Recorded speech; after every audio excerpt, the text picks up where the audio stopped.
All right, everybody, welcome back to our final session of the first day of the Art of Armor, the Zoom conference to benefit History Live Northeast, an educational nonprofit based in Maine that travels to schools, libraries, and it gives history-based education programming.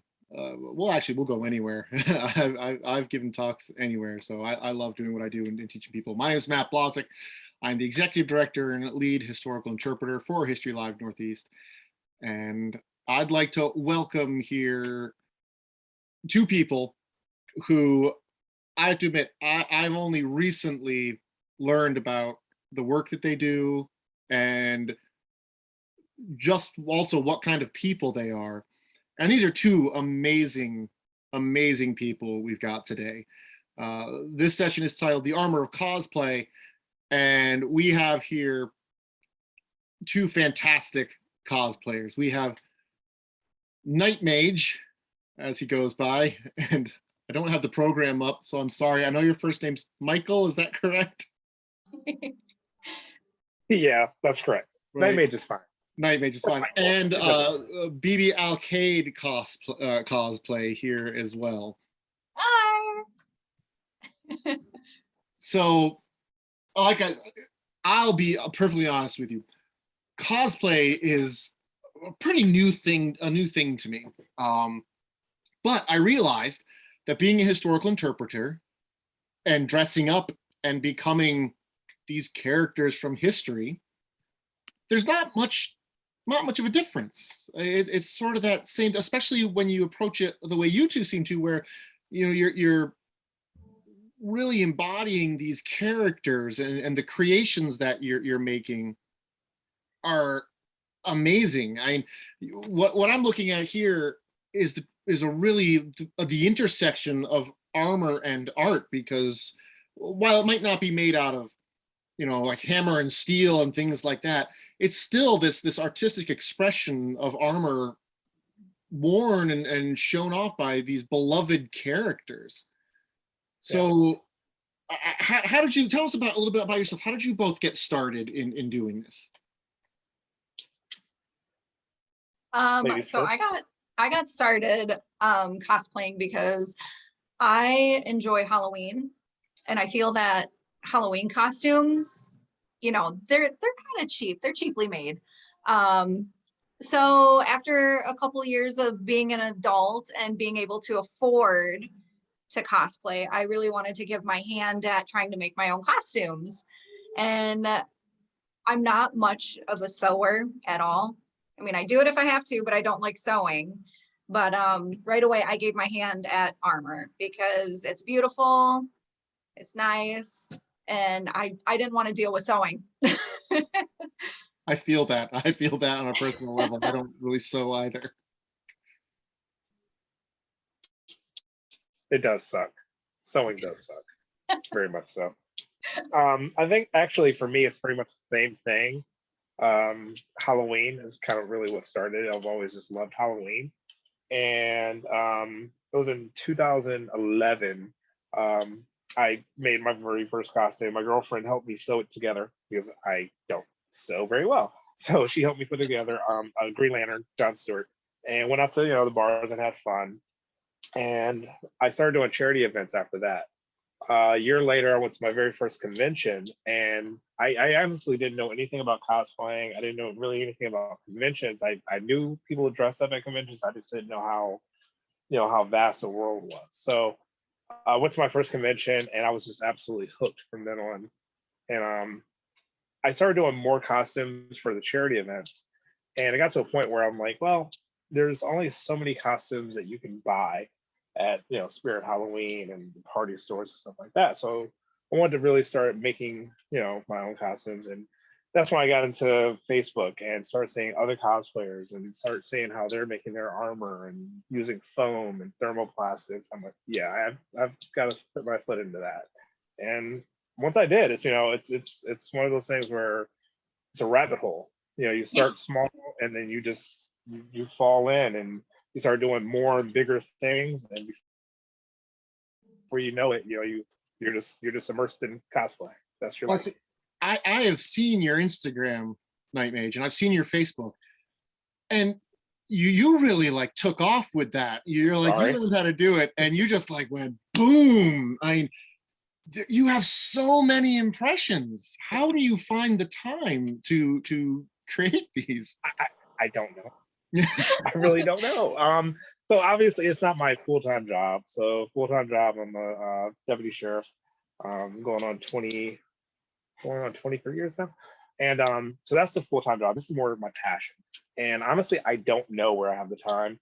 I just love creating. So if I have, a free off day, I'll start in the morning and just start crafting and start making something. I just, to me, like with cosplay, there's no ceiling for me. As long as I think I'm gonna have fun making something, that's all that matters to me. So I just love creating. I just love just cosplaying, and if I can do it anytime I'm free, I'm gonna do it. And Bebe, I'm glad looking at your that suit of armor you have next to you, the scales. I understand you have like a love-hate relationship with this scale work. Yeah, I do it all by hand. I sit and make the templates, I cut it, and then glue it all on by hand, paint it, everything. And it's one of those, I love doing it because it looks so good, but it's so time consuming that I hate it at the same time, because this top, even though it's so small, probably took me like 3 days to cut everything out for it. So it's one of those, it looks so good, but I hate it. Is there like an average build time, or does it really depend on what you're making? For me, it depends on what I'm making. If I'm going, full detail, large armor, big character, then it's probably going to be a good month at least for me. If it's something simpler, bodysuit with a couple little pieces of armor, maybe 2 weeks. I don't knock stuff out in a day like other people. So this is actually, it's funny because this is where we really kind of differ, but it kind of shows that like you do things for the needs at the time. So I'm a very fast builder. So yeah, it takes me usually anywhere between a day to 3 days, like 5 days is the max it's ever taken me to make anything. Where she's a little bit more of a perfectionist. I'm more of a 10-foot rule cosplayer. Like 10 feet away, it looks amazing. In photos, it looks amazing.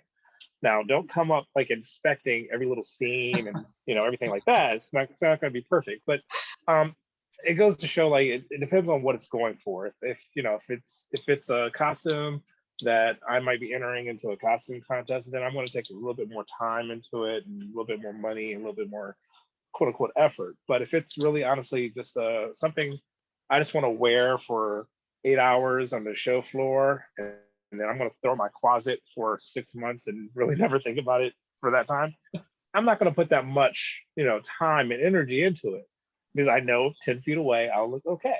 So it just really it depends on your own personal aesthetic with how you like to do things. People in the chat think you must be working on something right now, because you've got the X-Acto knife in your hand. And I noticed you know that. what? I live with this thing. This is my baby. It's I'm part of the always working cosplay life. It is. walk See? around. I say now, you're no stranger to the scales either. I saw that Captain America shirt that you made, and that's like the classic, the scaled top Captain America there that everybody nowadays has gone for like the Marvel MCU Captain America, and you went old school with that. Yeah, definitely. I love the comic versions of characters because it's just so outlandish and it's just so colorful. So definitely I wanted to do the scales. Kind of like Bebe. I actually, those were all just my own template and just hand done. Scales are time consuming, and they are, they're a pain because you try and get every scale the exact same measurement. And when you have like 3 scales, it's not, you just like, you feel like you got to go back and change everything, but then you mess up and you got to go change those. It's terrible. But yeah, the end result is worth it. See, just get more historical and more medieval in your scale making, because they didn't care if they were all the same size.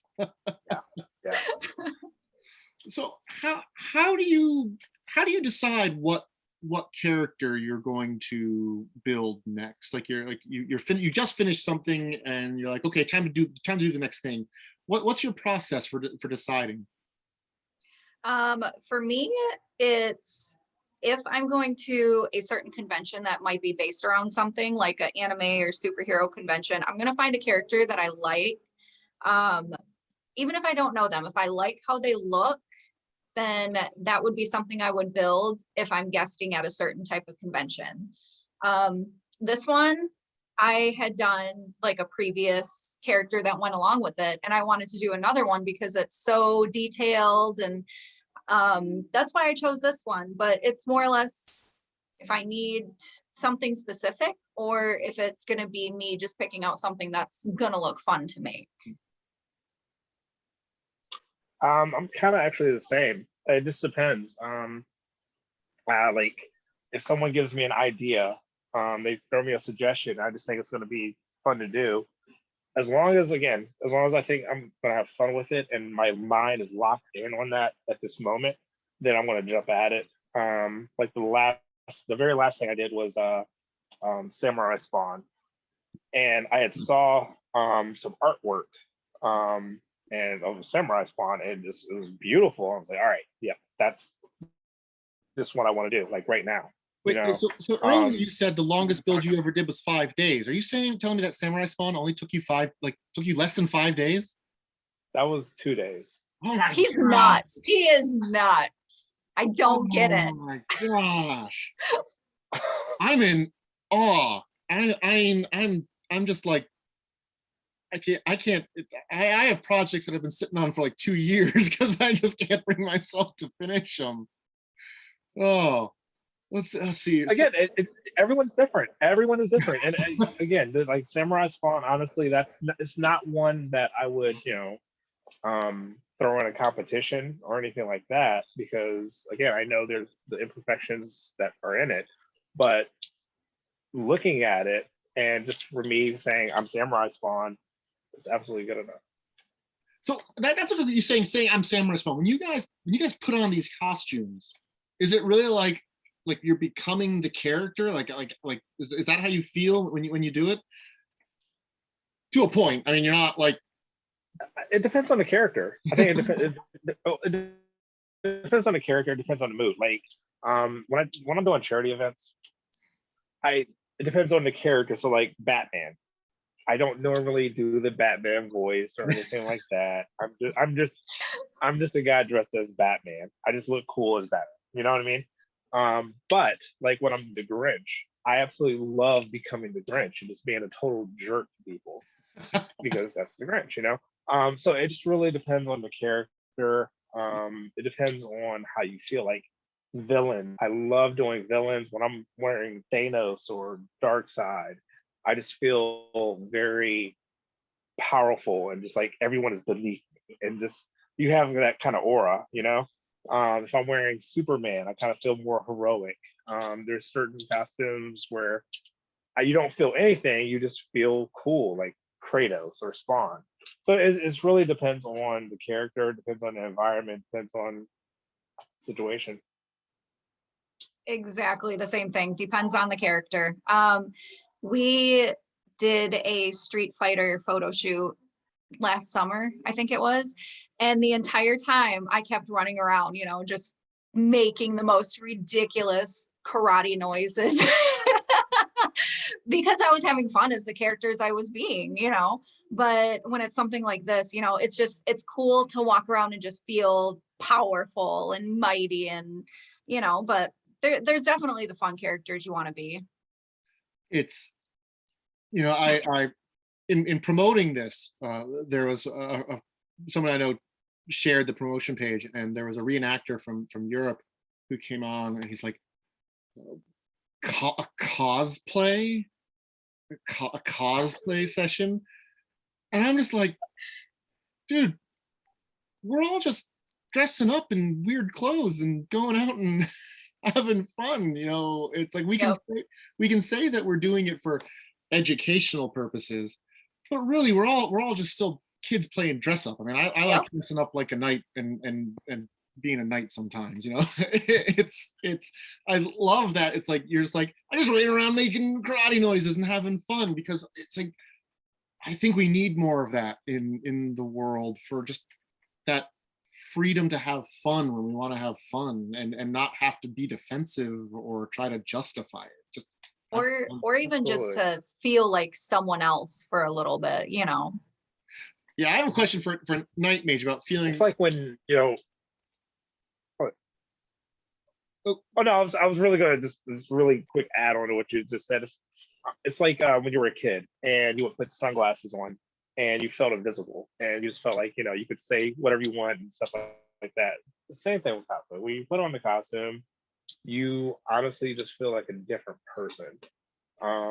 That's I always say, honestly, it's therapeutic, like physically and mentally. It's very therapeutic, and it's a very, very social hobby. Like it's like going to a sporting event. You know, it's like going to any kind of group or anything like that. You can kind of really feel with your people. You know, there's no other community kind of like the cosplay community, and I understand why like reenactors and stuff kind of might, you know, turn their nose up to it, but you got to kind of look more into it as an outlet for these people. You know what I mean? That's all it is. It's an outlet. So I wanted to ask you about, because you mentioned playing different people.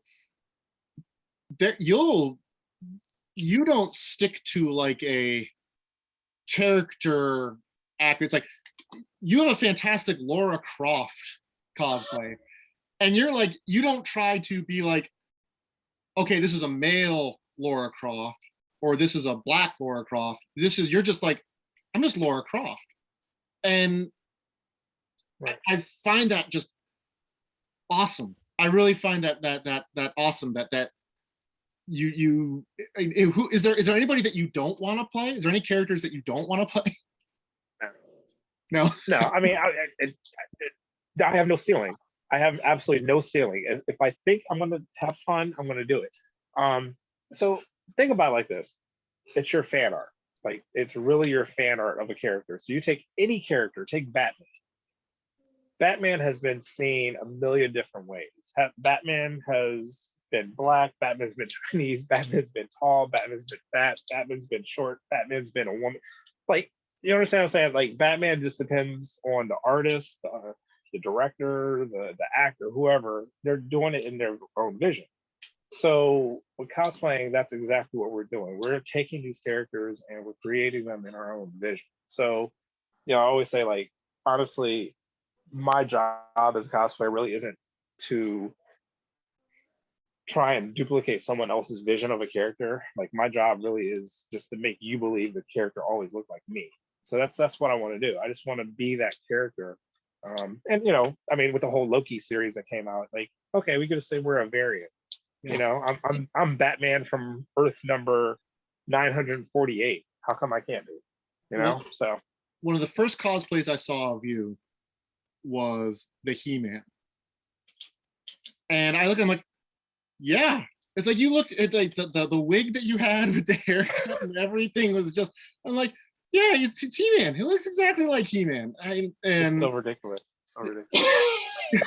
I just thought of the video cover.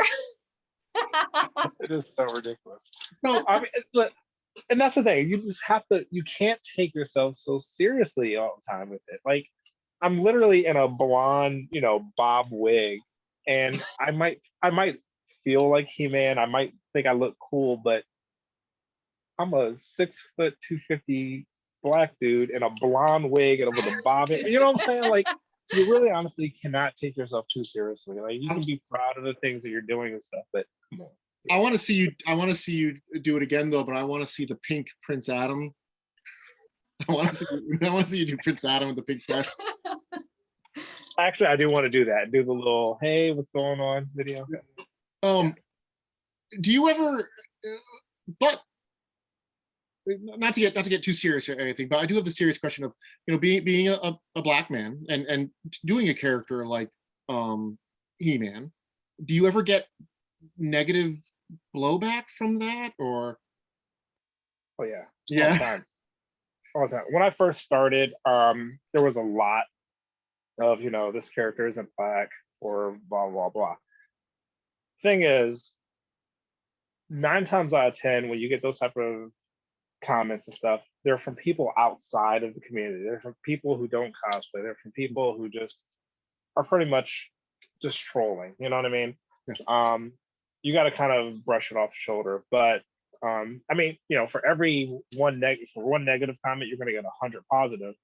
So yeah, I mean, I still to this day I get it, but I mean, I'm still going to do it. Like, it's not. So actually, I want to actually ask Bebe this. Is there a character that you want to do, but do you feel like you shouldn't because of your ethnicity or anything? To be honest, no, I don't feel that way. I have done Kita from Atlantis, obviously not white, I made a Mulan, not finished. She's, Asian. Mushu also, I've had several characters. I've had several gender bent characters. I have fun doing it. And to be honest, as long as I'm not doing anything that looks bad in the process, I don't care. If I'm having fun, that's all that matters. So, Bebe, how That's many? the key, like you just said. Like, I was just saying, that's the key is being respectful. Not Mhm. not painting your skin a different color.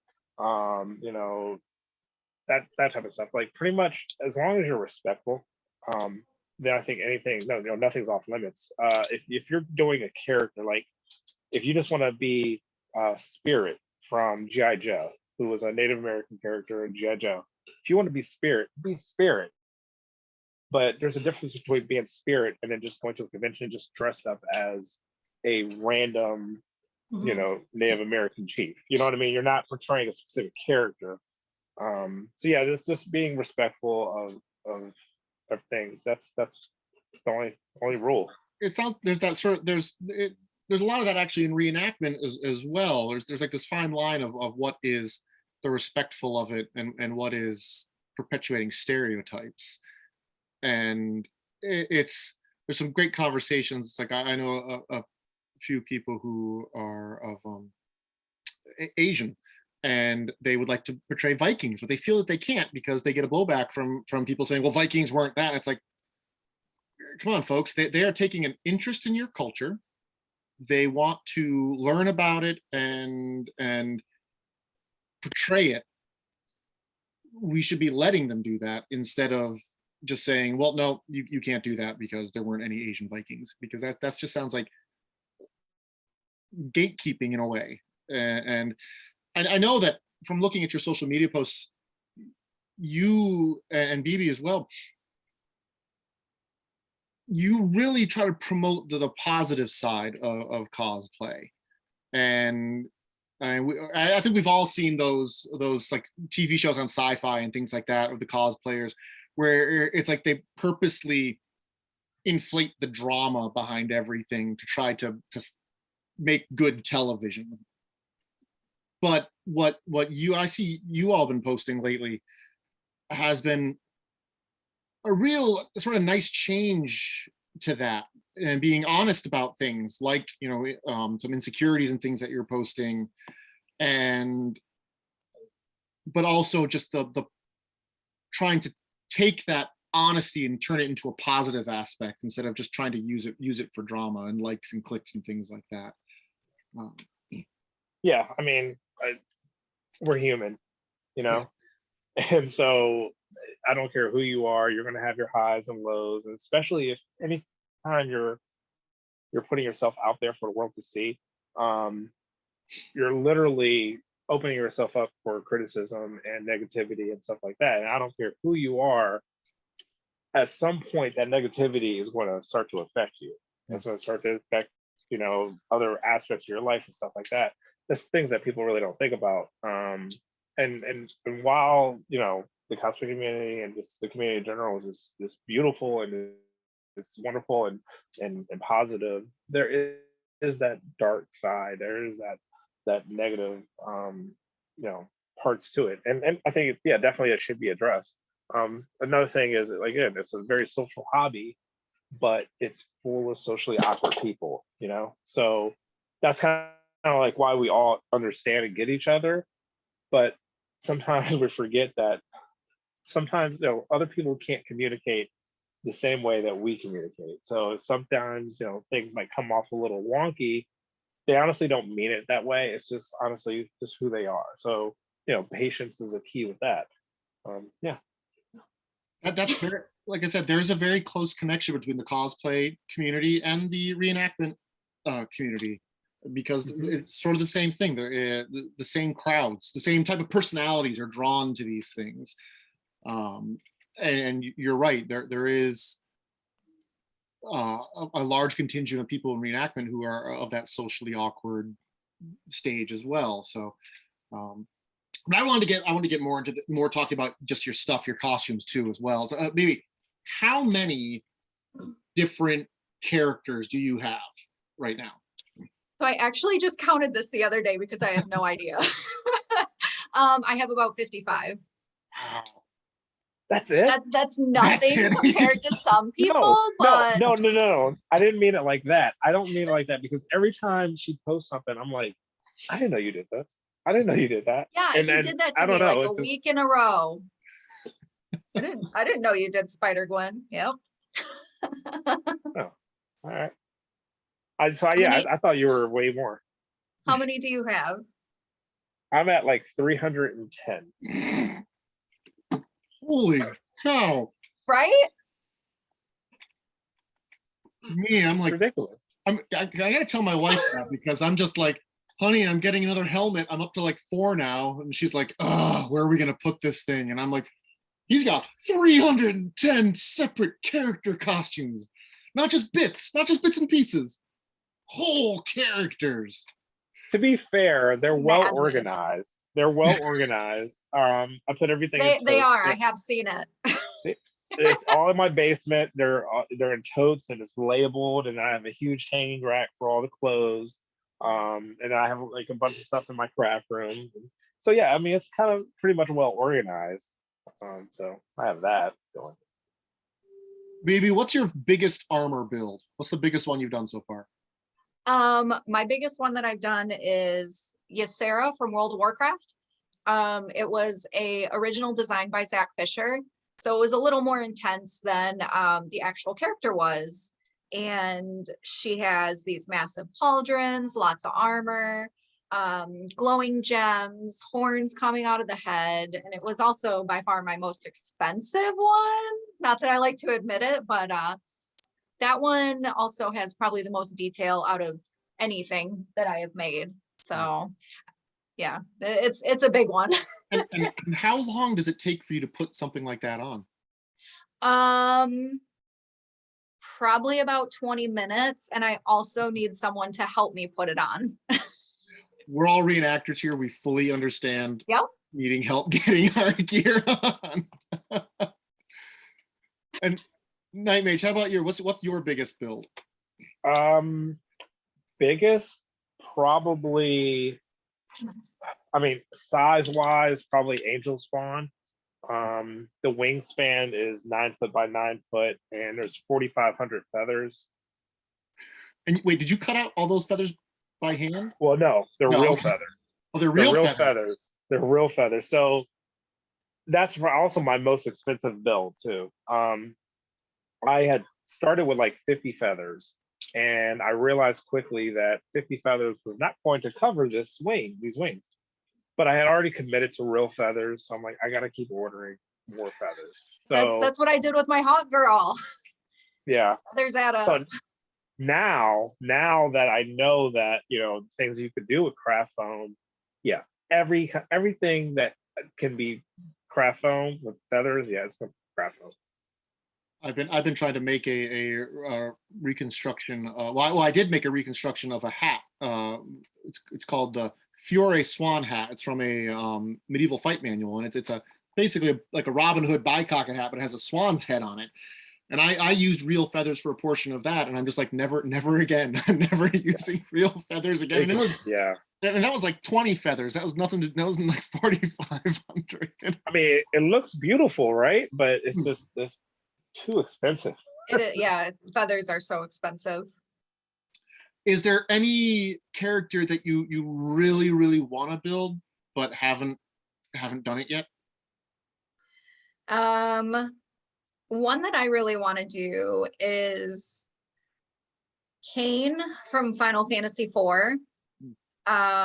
It's of course scale, all scales, you know, some big thick armor, beautiful helmet. He's got a really big lance. It's similar to what I've done, but it's also very different. It's a cosplay that I have talked about wanting to do for probably like 5-6 years now, and I just need to do it. It just needs to happen.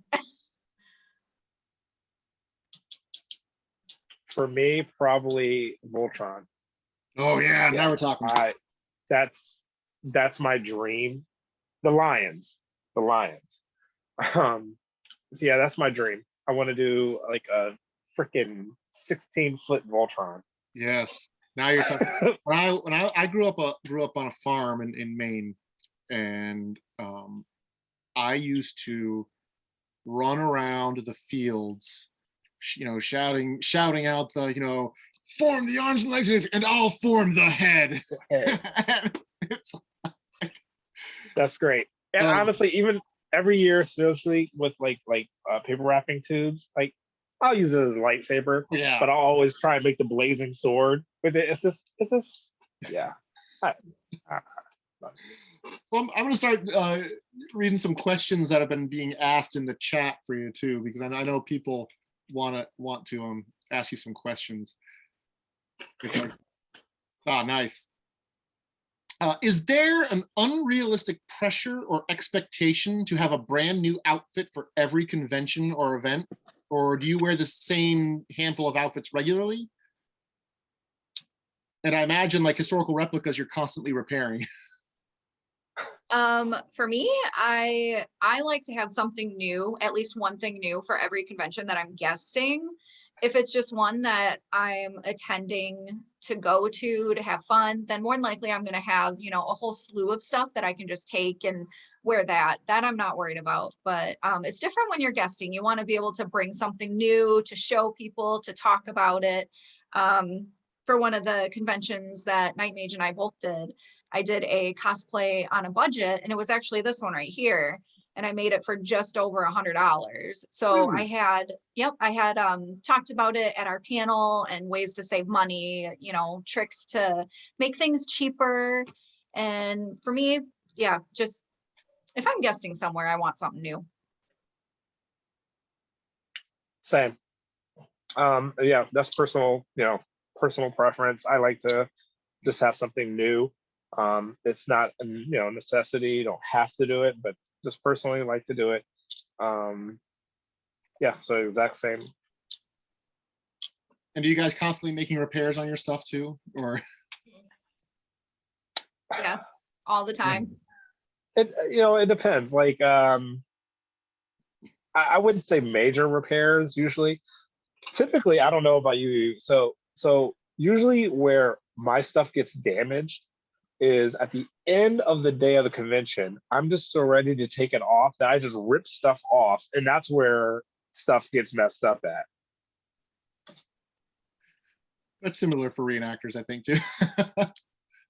Parker actually poses an interesting question here. It's do we find nobility in the period, medieval period and Renaissance period, using armor as their own cosplay as a sense of empowerment? I'd say yes. Because armor, especially for the upper classes, was conspicuous consumption, and it was a signifier of entitlement and power. So yeah.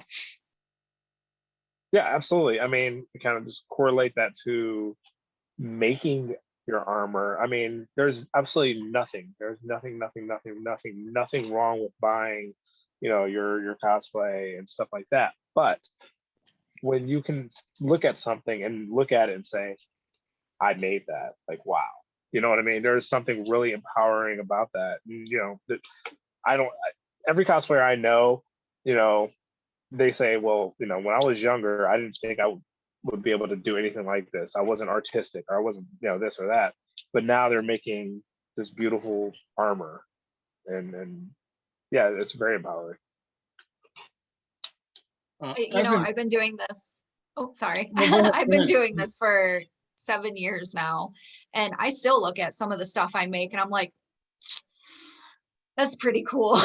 You know, I mean, yeah, same thing. Like I never thought that I would be making this sort of stuff, and it's pretty awesome and very empowering. So Evan asks, he says, he has a question. I was talking to, he thinks it was April Gloria on Instagram about making one of her Star Wars outfits. And someone mentioned that the most successful cosplayers need to churn out several costumes a month to retain engagement. Is that true, or is it more, is the process slower than that? No. So here's what honestly what I say is there is no rhyme or reason in how to become successful.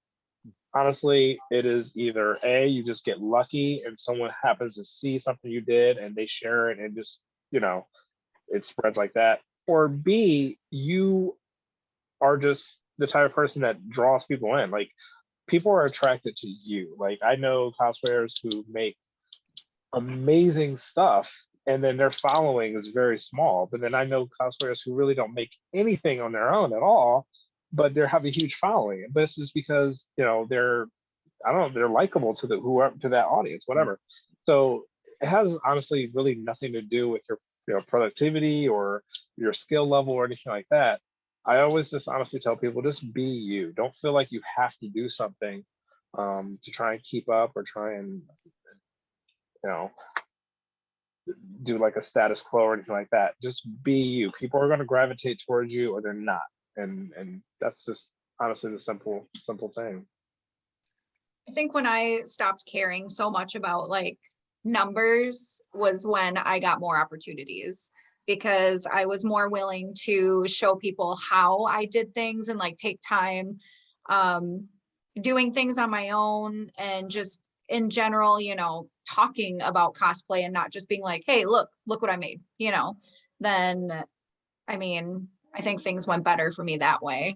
I mean, it must get to a point where if you're churning out a new video for a social media platform every single day, you're not really cosplaying anymore. You're not getting to do what you love as much, and you're not going to conventions, and you've become a social media machine. So yeah, I agree with what you said, of the just looking at what you've done and enjoying what you do.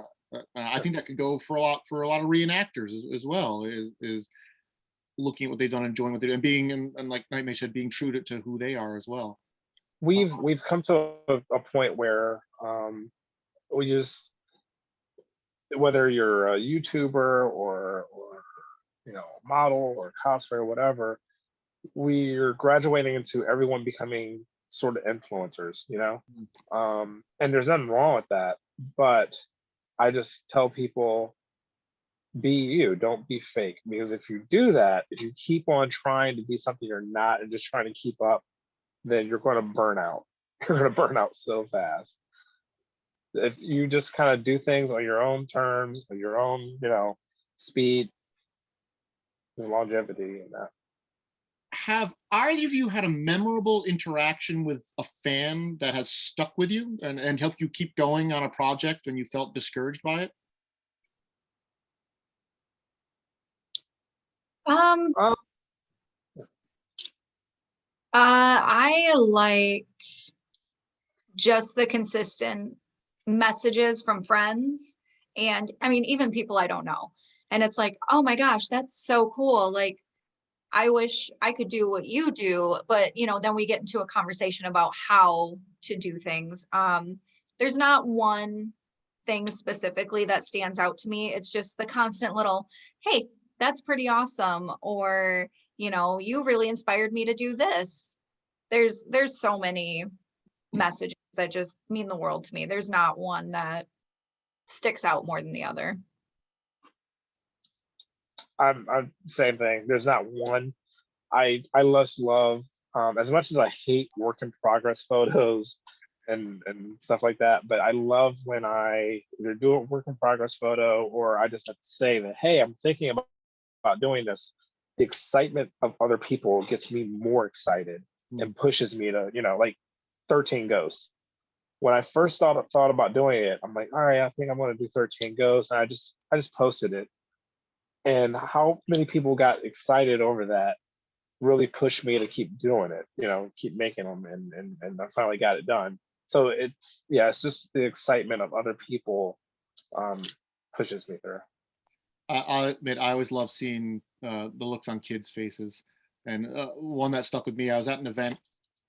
I'm part of a hobby group that does that they have knights and squires and things in their own social ranking of it, but it isn't necessarily done by dress. I mean, a knight could be wearing rags, but because they're good at what they do, they're a knight. And I was standing there one day, and a little kid is like, comes up and says, "Oh, can I have a picture can I have a picture taken with a knight?" And the the knight sort of steps out, and he's sort of wearing sports gear, and he's like, "Yeah, sure." And the kid goes, "No, no, no, no, him." And he points at me because I'm dressed in like the full plate armor, and I'm just like, yeah, that's right. That kids make me make you feel good, because I'm sure you've both had instances where just like kid those those are a totally different feeling, man. Like and again, I don't care what cosplayer you are, what you do, you're always inspiring someone. Whether you hear about it or not, trust me, you're inspiring someone. If we're talking about those type of stories, there's one story that sticks out of my mind. So I was doing a anti-bullying event, a school event, and I was dressed as Batman. And I've done them before, no problem. It was about 250 kids. So I did the event. A few weeks later, one of the teachers called me and was like, "Hey, the kids really loved you. They're still talking about it." In particular, there's one kid that just keeps talking about Batman, Batman, Batman. So it was a predominantly white school. And the one kid just kept saying, "Oh my God, I can't believe Batman looked like me." One of the only few black kids in the school. And he was just so enamored that, Batman looked like him. He's like, "I can be Batman now. I can be Batman." It was at that point where it hit me that, the whole idea of, representation does matter. And what you're doing is being seen, and what you're doing is making a difference. And bringing these characters to life in different ethnicities and in different ways, that is just as important as trying to be as authentic to the character too, so yeah, that's the one that really hits me. Mine's not as deep, I haven't done as many events, but I was cosplaying as Spider-Gwen at Free Comic Book Day, and this was before Into the Spider-Verse, and Spider-Gwen really started to blow up. But this little girl, she came running up to me and she's like, "Oh my gosh, you're my favorite. Like, I love you. I'm so happy there's a girl Spider-Man." And that one really stuck out to me because, it was kind of a not as well-known character 6-7 years ago, and that one really stuck with me. It was just so cute to have someone come up to you and be like, "Oh, you're my favorite." Emma Graydon in the chat asks, he's like, "I'd like to hear your opinions on the fandom culture around quote unquote female armor designs. The boob plate, chainmail bikini, and other such designs we often see in comics. What do you think about designers and fans who try to find justification for why there is such a discrepancy between designs for male and female armor?" That could be a whole conference in itself. Really? It really would. I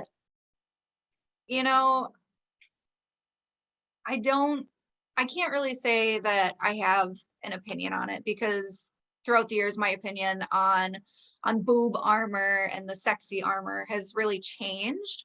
I used to only do like full plate armor, things that would cover up my midsection, cover up, the top and everything else. But now that I'm starting to branch out a little bit more, I actually enjoy making some of the sexier armor, because it's different from making a full bodied armor. But I used to be really against female armor because it's like, that's not possible. Like, that's not going to save you from anything. Let's be real here. You know, they want the character to be sexy, of course, but it's that one's hard for me because throughout the years, my opinion on boob armor and sexy armor has really changed. I would say, I mean, I don't know if I have a dog in this fight, but I would think that,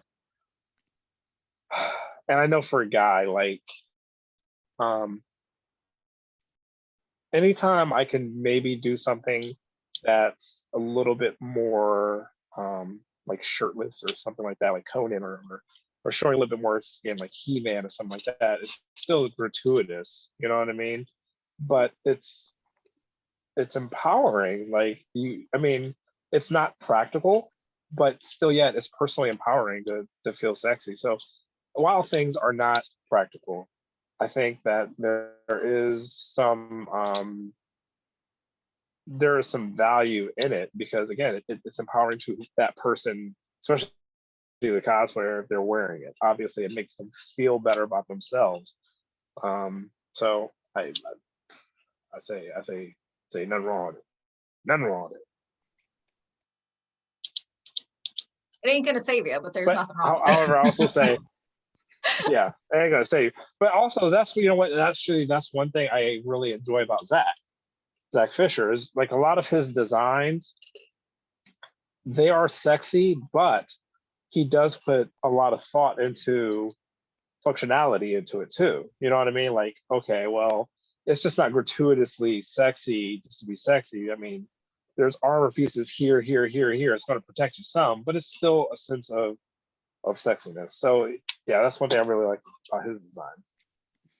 Full Gothic plate armor with that curve, and that is sexy. So if I could go to a museum, I could go to the Met, and if I could see that full Gothic plate armor, I'd be like, yeah. Listen, I still say the sexiest armor ever is still Samus from Metroid. Oh yeah, there you go. To me, that's the sexiest armor ever, and it's, you know, cool. Have you done a Samus? Have you done a Samus yet? Not yet. Not yet. Not yet. Not yet. As you You lift have up- you have to do Not the yet. bikini version though. Yeah.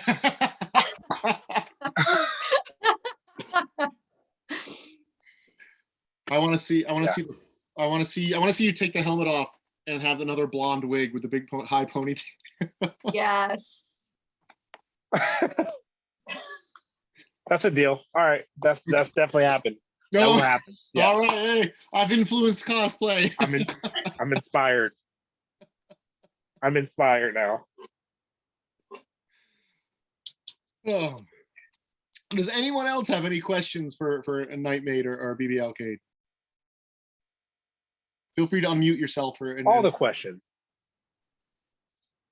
We love questions. Less of a question and more of a shameless plug. Oh. What? So go ahead. Plug Matt. away. Oh, sorry. So just I'm a huge cosplay fan. The only thing that stopped me from getting into it over the years is frankly lack of money. Reenactment tends to do that. It just sucks my wallet dry. If either of you ever do a Centurion Rory cosplay and need a shield, hit me up. I got you guys covered. What? I see how it is, Matt. I reach out to him like, hey, I'd like to get a shield from you for the mobile museum exhibit that I'm putting together. And he's like, oh, I'm kind of really busy. We'll see if I. He's like, hey. I know a guy. I see where I fall. Suddenly, Matt, you're bumped to the front of the line. Okay. Funny how that works. Robert Putnam in the chat asks, do you ever create or invent new characters that don't exist, like your own original characters, or is it strictly existing characters?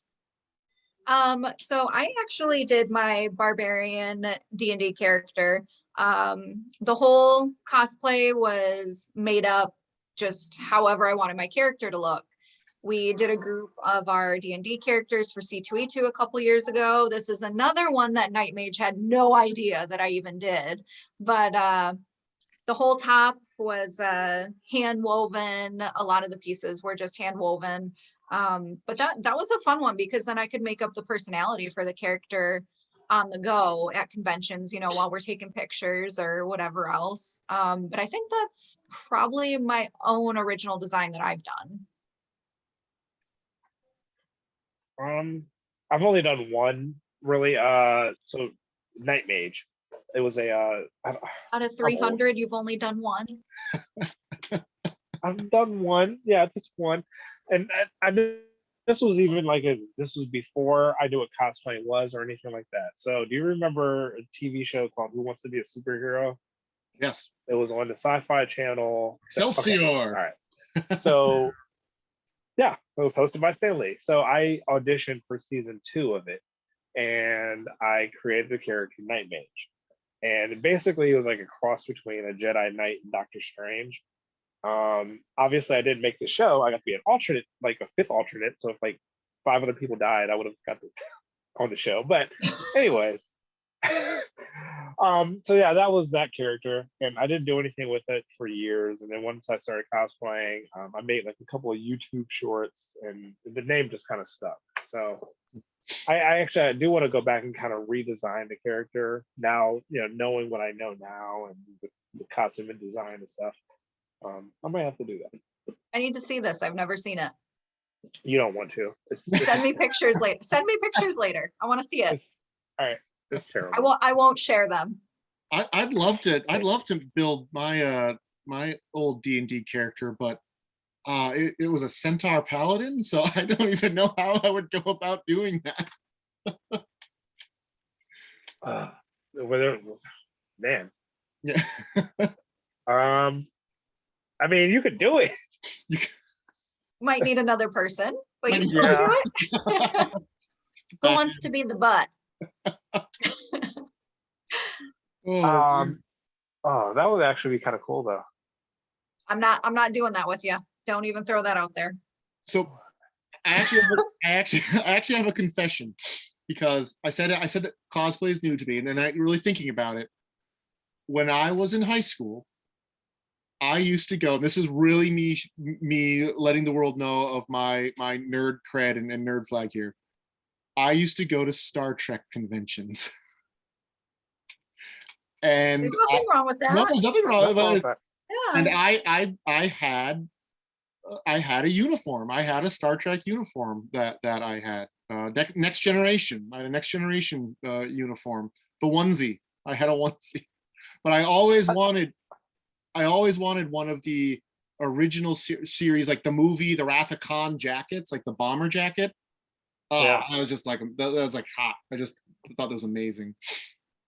Listen, you know, I tell people all the time, if you dress up for Halloween, you're cosplaying. You're a cosplayer. Like, it's the same thing. Like, do you remember what your first Halloween costume was? I don't really remember, but I know because of pictures. But it was a mouse. My first Halloween costume, I was dressed up as a mouse. So Mine was Batman. nice. Okay. Like my first one I remember was Alf. Mhm. And I specifically remember because it was that hard plastic mask, and we had a parade. It was hot out that day, and I ended up getting a bloody nose. But yeah, Alf. Yeah, Nice. it's terrible. I went one year. I remember this because it was a horrible experience. This was in the 80s when the Beauty and the Beast show was such a thing. My mom convinced me to go as Vincent from Beauty and the Beast, and I had this like paper werewolf mask that basically like you ripped it out on the perforated lines and then got it back of it wet, and it would like glue to your face. And I had That sounds scary. it was horrible. It would like glue to your face, and the lower jaw was a separate piece, so you could talk and it would like move the paper teeth and everything. I had a mop, a old string mop as a wig, as a blonde wig, and like a black polyester cape that I wore. And I remember this so vividly because taking the mask off was one of the most horrible experiences in my life. I guarantee you probably used spirit gum. Probably. And I was like, I think I was the best exfoliated 6-year-old Yeah. on the planet.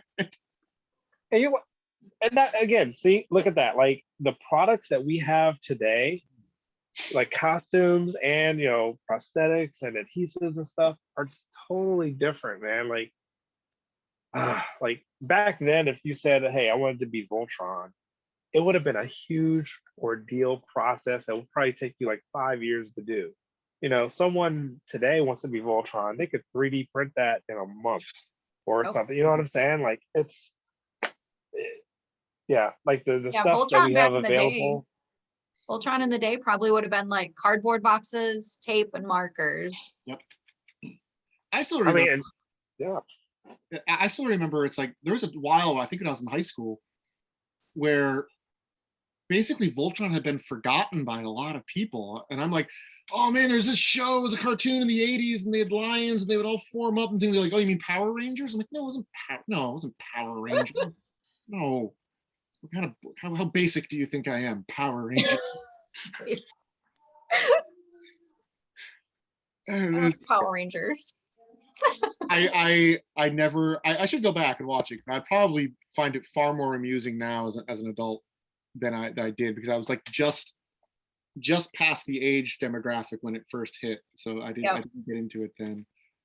I'm never a Power Rangers fan because it was Voltron, and Voltron was so much better.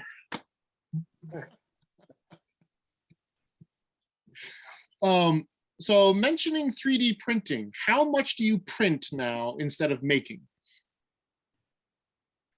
A lot. A lot. Just putting Power Rangers masking. I see the pauldron behind you. Is the pauldron behind you 3D printed? The one on the scale armor? Or is that?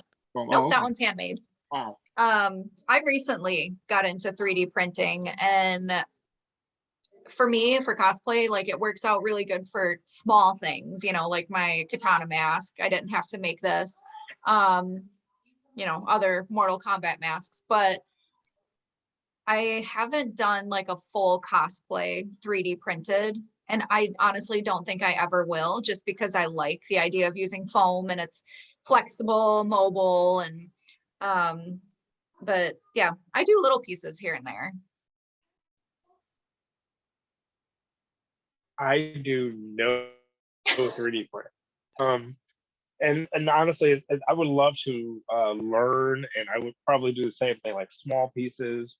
While that's making working, I can work on something else. But I love working with my hands. I love working with foam and thermoplastics and stuff like that. So I do love that aspect of it. However, I would like to get into 3D printing just so I have a better understanding of it, and to make smaller stuff. But I don't think I will ever get into just doing that full. That's everything 3D printed now. Well, we're coming. Oh, somebody has another question. Hold on a second. Go ahead. I'm sorry, I don't know how to pronounce your name.